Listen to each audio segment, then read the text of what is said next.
Assalamualaikum warahmatullahi wabarakatuh. Halo semuanya, apa kabar? Sehat ya? Ya, Ibu doakan kalian semua dalam keadaan sehat walafiat. Oke, sudah siap untuk belajar pada hari ini? Baiklah, pada pertemuan sebelumnya kita sudah belajar mengenai pembagian kekuasaan, kemudian peran dan fungsi kementerian di negara Republik Indonesia, dan selanjutnya akan kita bahas mengenai nilai-nilai Pancasila dalam penyelenggaraan pemerintahan. Pancasila sebagai nilai mengandung serangkaian nilai, yaitu ketuhanan, kemanusiaan, persatuan, kerakyatan, dan keadilan. Kelima nilai tersebut merupakan satu kesatuan yang utuh, tidak terpisahkan, mengacu kepada tujuan yang satu. Pancasila sebagai suatu sistem nilai termasuk ke dalam nilai moral atau nilai kebaikan dan merupakan nilai-nilai dasar yang bersifat abstrak. Nilai-nilai Pancasila dalam penyelenggaraan pemerintahan negara, yang pertama dalam sila ketuhanan yang Maha Esa, yaitu pengakuan adanya kausa prima atau sebab pertama, yaitu Tuhan yang Maha Esa. Hal ini berarti bahwa dalam praktik penyelenggaraan pemerintahan tidak boleh meninggalkan prinsip keimanan dan ketakwaan terhadap Tuhan yang Maha Esa. Nilai ini menunjukkan adanya pengakuan bahwa manusia, terutama penyelenggara negara, memiliki keterkaitan hubungan dengan Sang Penciptanya. Artinya, di dalam menjalankan tugas sebagai penyelenggaraan negara, tidak hanya dituntut patuh terhadap peraturan yang berkaitan dengan tugasnya, tetapi juga harus dilandasi oleh suatu pertanggungjawaban kepada Tuhan di dalam pelaksanaan tugasnya. Hubungan antara manusia dan Tuhan tercermin dalam sila pertama ini. Sesungguhnya dapat memberikan rambu-rambu agar tidak melakukan pelanggaran-pelanggaran, terutama ketika dia harus melakukan korupsi, penyelewengan harta negara, dan perilaku negatif lainnya. Kemudian menjamin penduduk untuk memeluk agama masing-masing dan beribadah menurut agamanya. Nah, kita tahu yang beribadah di masjid dipersilakan ke masjid, yang beribadah Kristen dipersilakan ke gereja, ya kan? Dan kemudian tidak memaksa warga negara untuk beragama, tetapi diwajibkan memeluk agama sesuai hukum yang berlaku.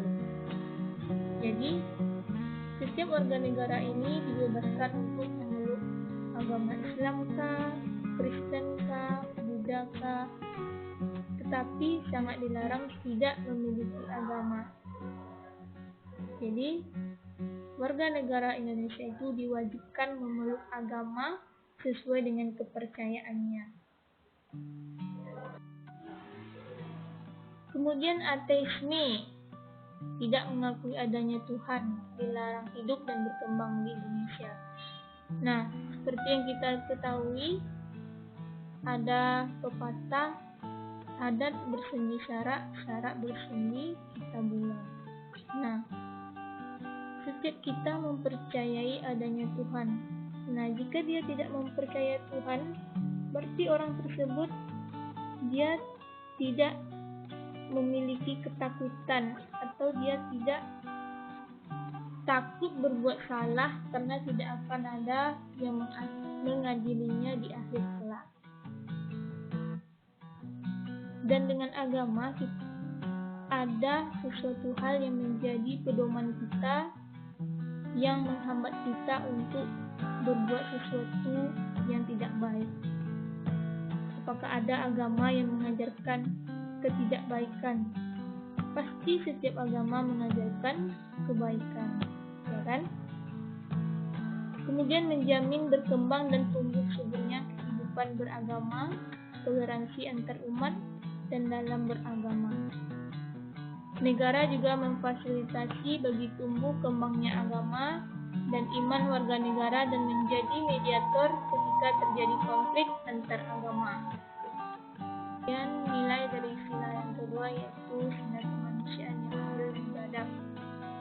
Yang pertama itu menempatkan manusia sesuai dengan hakikatnya sebagai makhluk Tuhan karena manusia mempunyai sifat universal. Menjunjung tinggi kemerdekaan sebagai hak segala bangsa, hal ini juga bersifat universal. Kemudian mewujudkan keadilan. Hal ini berarti bahwa yang dituju masyarakat Indonesia adalah keadilan dan peradaban yang tidak pasif, yaitu perlu kelurusan dan penegakan hukum yang kuat jika terjadi penyimpangan, karena keadilan harus direalisasikan dalam kehidupan masyarakat. Jadi, para penyelenggara pemerintahan negara itu dia harus mengetahui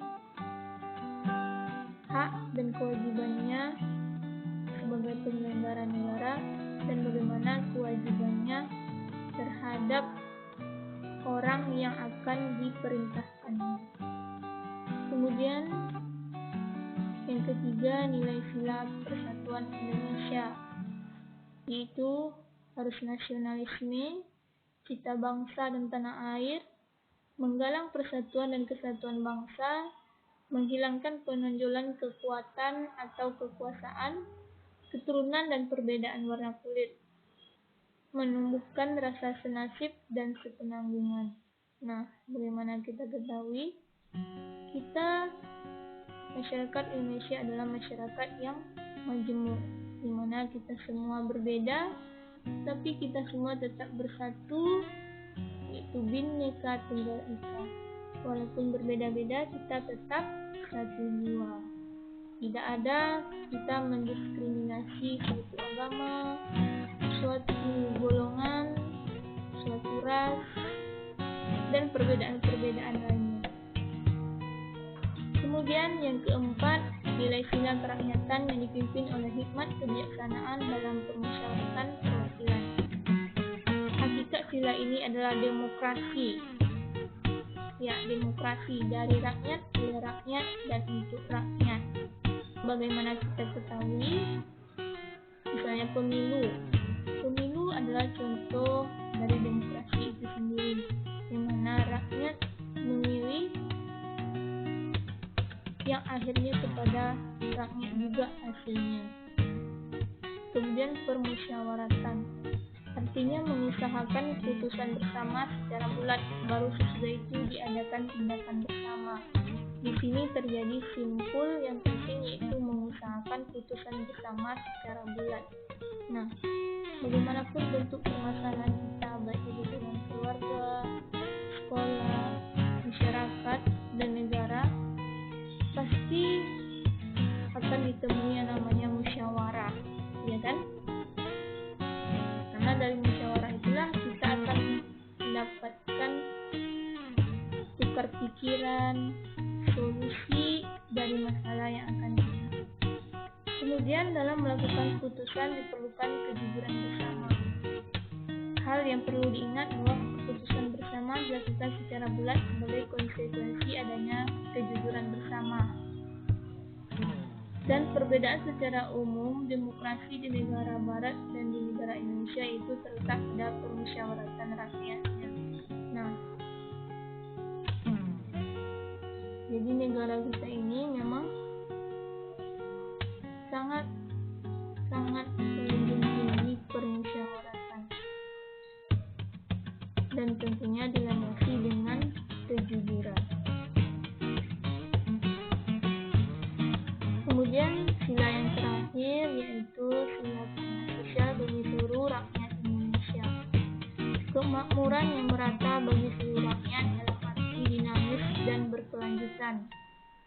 Seluruh kekayaan alam dan sebagainya dipergunakan bagi kebahagiaan bersama menurut potensi masing-masing. Kemudian melindungi yang lemah agar kelompok warga masyarakat dapat bekerja sesuai dengan bidangnya. Nah, para harus memungkinkan kemakmuran bagi rakyatnya, dan juga mempertimbangkan bagaimana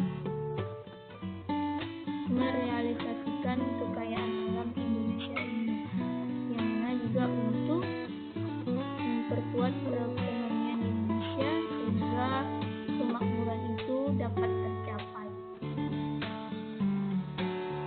Sekian materi kita pada pertemuan kali ini. Jika ada pertanyaan, silakan bertanya baik melalui WhatsApp group atau melalui e-learning.